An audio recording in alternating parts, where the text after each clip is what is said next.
today. We were just talking about what the luck of the draw is in terms of following two really great speakers like Blake and Derek. And I'm not feeling very lucky at the moment, to be honest with you. But I am really inspired by the work that they are doing and the speakers that will come later, and really this whole en2em group. We just had some visitors from Wharton actually at Medshare yesterday. We're one of the finalists for the Lippman Prize, which is a new award that Wharton is giving. And right as they were coming in, a team of Georgia Tech students was walking out because there's a group of business students that are doing a project with us. And I pulled up the en2em website and I was showing the Wharton students. I was bragging on you guys a lot because I'm so impressed by what this group is doing. And I have to tell you that usually on weekends, I am very happily a full-time soccer mom. I have 3 little boys who are 10, 8, and 5, and I am missing not one but 2 soccer games even as this is going on. So that tells you how committed I am to this type of dialogue, because I usually don't miss soccer games. In fact, if you see me checking my phone, it's because I'm getting real-time texts of what's going on. Not to mention the fact that I went to the University of North Carolina for undergrads, and they just tipped off against NC State about 4 minutes ago. So I am very committed to be here and looking forward to the dialogue. So I am going to take a little time and tell you about Medshare and the work that we do. But as I was considering what we might discuss today, I decided that this group deserved a little bit more than just my standard Rotary pitch, which is actually a pretty good presentation. I just gave it on Thursday to the North Atlanta Rotary Club, and it was well received. But I thought that today maybe we could go a little bit deeper, and maybe you can give me some thoughts later on around an issue that I think is faced by many NGOs, non-government organizations, and specifically it's what I call the perils of perfectionism in international development. Dun, dun, dun. Sounds very serious. In addition to being a proud soccer mom, I will also disclose to you, because I feel like we're friends now, we can trust each other, that I am a recovering perfectionist. So just by show of hands, are there any other perfectionists out there, either active or in remission? Come on, it's Georgia Tech. Be proud, be proud. In denial.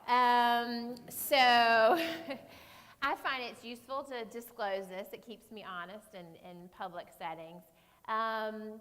But if you look at some words by our friend Voltaire in 1772, he said, "Le mieux est l'ennemi du bien," which translate directly as the best is the enemy of the good. The best is the enemy of the good, but which we have morphed to be the perfect is the enemy of the good. So what does that have to do with international development? Where's the peril in that perfectionism? So specifically for Medshare, and I'm going to tell you some more about what Medshare does, but perfectionism can lead to paralysis. So in our case, perfect is the enemy of, in brackets, those who are trying to do the good. So this is not to imply at all, before you go there, that we should accept sloppy work in international aid and international development, or that we should shift away from a laser-like focus on the needs of the recipient.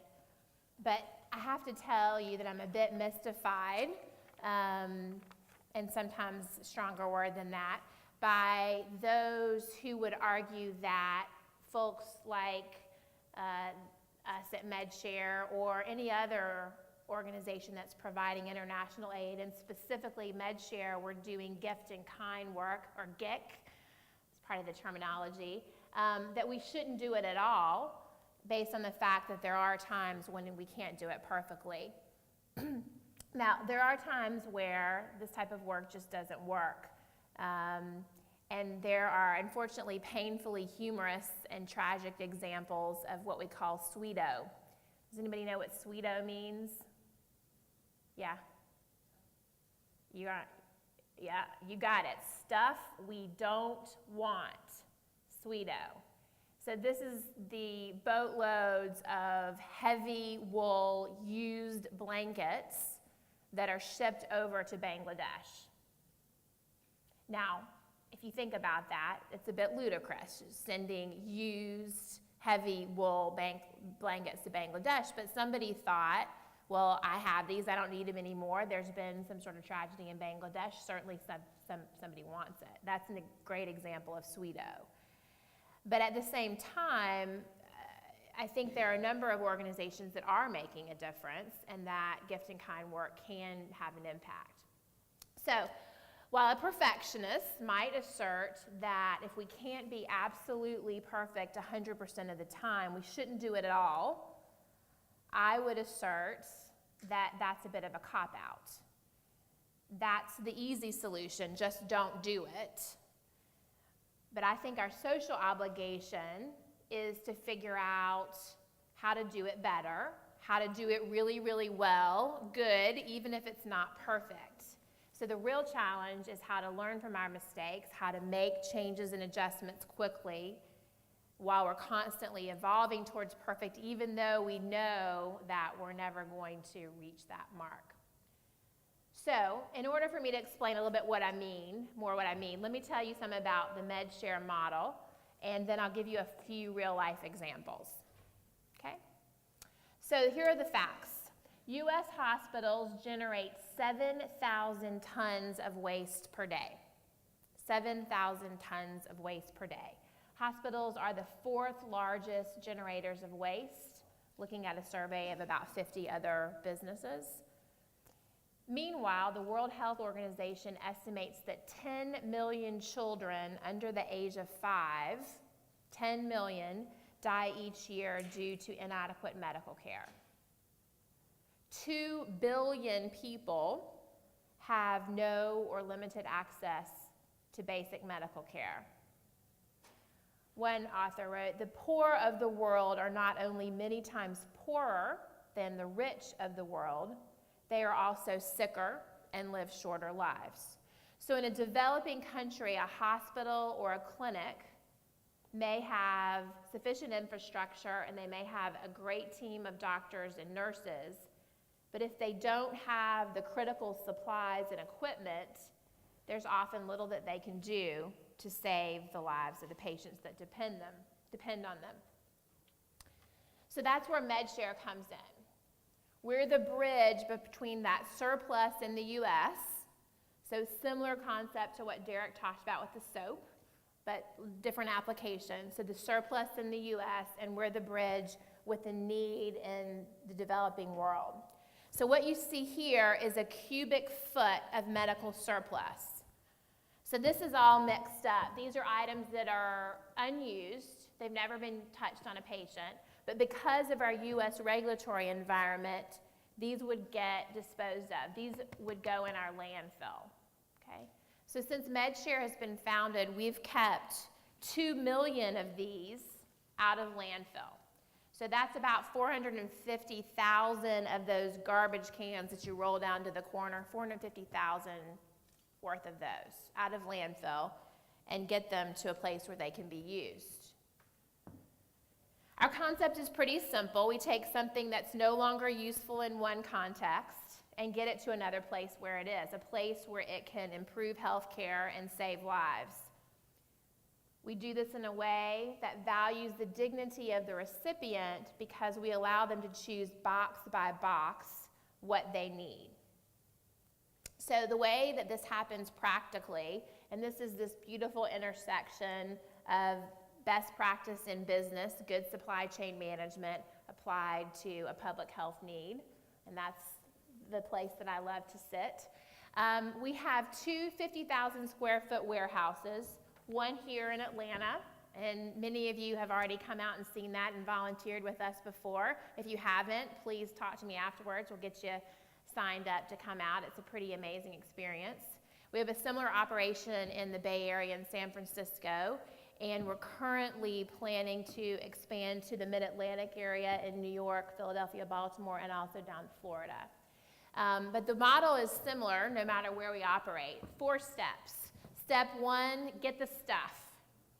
So we gather surplus from hospitals or in some cases direct from manufacturers. So they may have an overrun, they may have product in boxes that's been damaged that a hospital isn't going to accept. We can bring that to our facility and move to step 2, which is when the volunteers sort and help us get the product ready for inventory. Medshare has a what we call lean but not emaciated staff of 35, but we leverage the power of over 15,000 volunteers a year to help us sort this surplus down to a specific SKU level. So this mixed product is going to get transformed into boxes that have just like option items. So 200 2cc syringes all in a box. Once that's all sorted, then it goes into our online inventory, which per warehouse has anywhere from 8 to 12,000 boxes of supplies. And our recipient, be they in Ecuador or Bolivia or Kenya, once we've identified the funding for their project, they're going to go online, and that doctor or nurse or administrator who knows what's needed in that hospital, in that clinic, is going to order box by box what they need for their facility. That's about 1,000 boxes that go into a 40-foot ocean container, right? Once that's all done, then we prepare the container for shipment. Our funding model is similar to a Habitat model where you're raising funds to build a house. We have corporate partners, foundation partners, individual donors, and we work in lots of different ways to get funding to support each of those containers that get shipped overseas. This year we'll do about 135 containers. That's a 23% increase over the prior year. And that's roughly $17 to $20 million worth of surplus medical supplies, conservatively valued, that will ship overseas. So over 14 years, and that's how long Medshare's been in existence, these are some of the results of what we've been able to accomplish, right? So that's my standard rotary pitch, if you will. Nothing wrong with that. It tells a true story. But let's go a little bit deeper and see when this works and when there are some issues. So here's a success story. This past September, Mona Adam, who's a special envoy for the First Lady to Haiti, came to visit us at Medshare because she needed some help. And she told us about the situation in Haiti at that time, whereby, for example, if you were a parent that had just had a preterm child born, because of issues and a lack of transport incubators that are needed to move preterm babies to another hospital where they could be cared for, the current situation in Haiti was that that baby would most likely be placed in a shoebox and then strapped to the back of a motorcycle, and that motorcycle would do the best that he or she could to get that baby to the hospital where they could get the care. Now, needless to say, most of those preterm infants didn't survive that type of transport. So she asked for our help. So we were able to have supplies that we had in stock, go to Northside Hospital, identify some help with incubators and cash from Northside, and put together a couple of containers that could go to Haiti. They arrived in February, and Mona has been in correspondence with us, sending us letters and pictures. There's one note here that I think speaks to the distribution process. I'll read another one because I thought it was interesting. She says, "Hi, Amanda." Amanda is our shipping manager. "We opened the containers and started unpacking. The First Lady and I, we sent supplies to the General Hospital in Port-au-Prince to better prepare for the carnival. There usually are a lot of accidents and violent acts during carnival. We also prepared a first aid and treatment center, and so far the supplies helped save a lot of lives. Today is day 3, which is usually the worst, day 3 of carnival. We even gave emergency treatment to a man who got run over by a float. a lady with internal injuries, both transferred to the hospitals in Les Cayes. I'm back at the distribution point, and on Thursday we'll ship to the maternity hospital. We also will send another truck to the general hospital on Thursday. It is a lot of work, but it is also so rewarding. The note here that she sent just in this week talks some about the distribution and says, again, the First Lady and I, we greatly appreciate your interest in helping us improve the medical conditions in Haiti. So is Medshare perfect? Absolutely not. But did we do some good and support the doctors and nurses in Haiti on the ground with this particular shipment? I think that we did. Another example is from Kenya. I just returned from a trip to Kenya where I visited with a number of the hospitals that Medshare has worked with there. So here you see Dr. Konya, who is showing us some supplies that were received from Medshare. St. Mary's Hospital in Kenya has opened in 2001, and they see about 250,000 outpatients a year with a team of 20 doctors. That's pretty extraordinary volume. While we were there, we were able to visit and do a tour. Dr. Konya is the medical director, but he's also an obstetrician. And so we were able to go through the wards and saw this child who was spending the first days of his life in an incubator that had come from Medshare. And then we were able to go and talk to Gilbert Odwidi, who is a scrub nurse, and he's standing with boxes of supplies that had come from Medshare. We were also able to see an ultrasound that Medshare shipped 9 years ago, which is still being used as part of the prenatal clinic there. So again, an example of a success. So now that we're feeling, or I'm feeling good and proud, and there's been some good work that's happened, let's talk about what happens when it doesn't work the way that we intend. Okay, because remember, it was the perils of perfectionism, so there must be some downside here. Come with me to Kwambe, Kenya.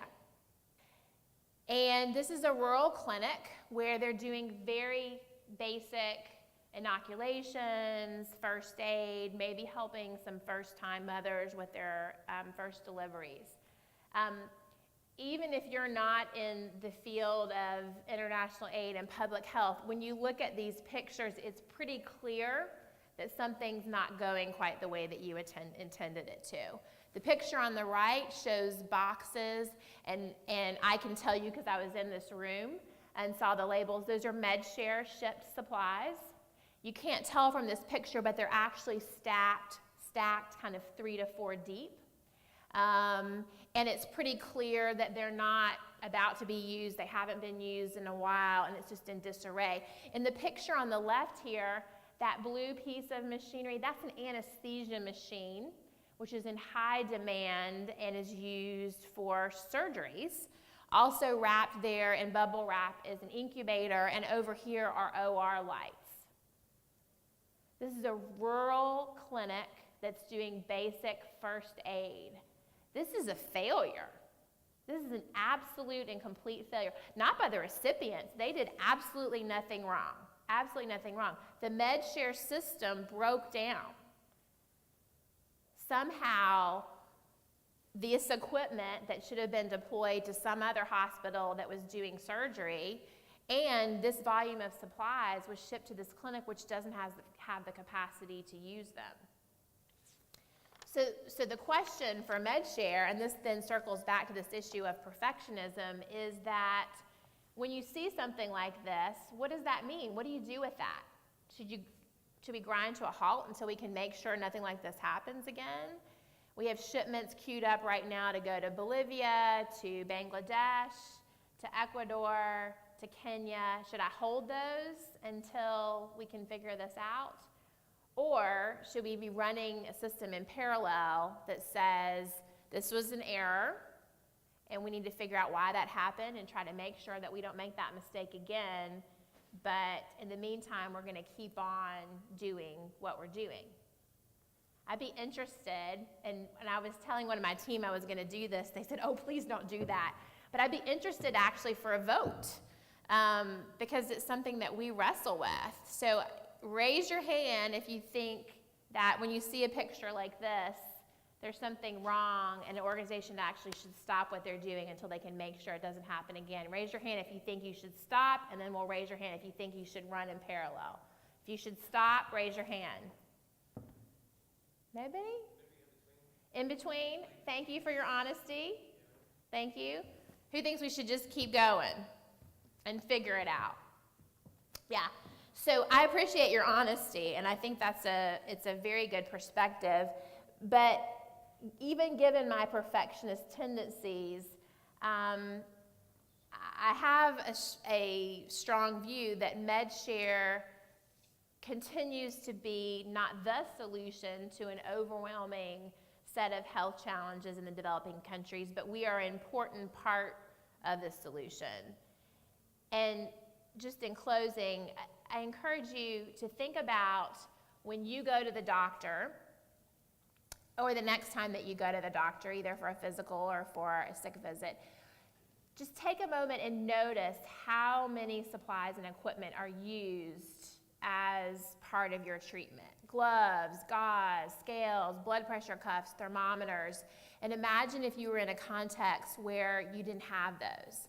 And doctors and nurses in developing countries are very good at improvising, but at a certain point, it's kind of like asking an artist to create a painting and not giving her paint and paintbrushes. She can imagine what might go on that canvas and what the painting would look like, but ultimately without the supplies, the canvas remains blank.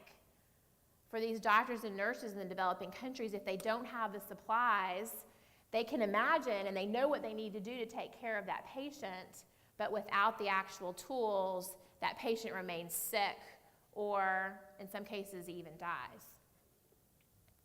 That's the urgency for Medshare, which leads me to the point of working in parallel, because if we stop, if we wait for perfection, then supplies like this end up in the landfill, and we know what they could be doing in places like Haiti and places like St. Mary's in Kenya. And so the urgency for us is to continue to figure out how to be good and continue to get better, even though we know we'll never be perfect. I'll leave you with one last quote, and this was taped to a door at one of the clinics we just visited in Kenya. And I'm pretty sure it's not from Voltaire, but it did touch me, and I think it sets a really good context for how we try to do our work. It says, "A happy person is not a person in a certain set of circumstances, but rather a person with a certain set of attitudes." Thank you very much.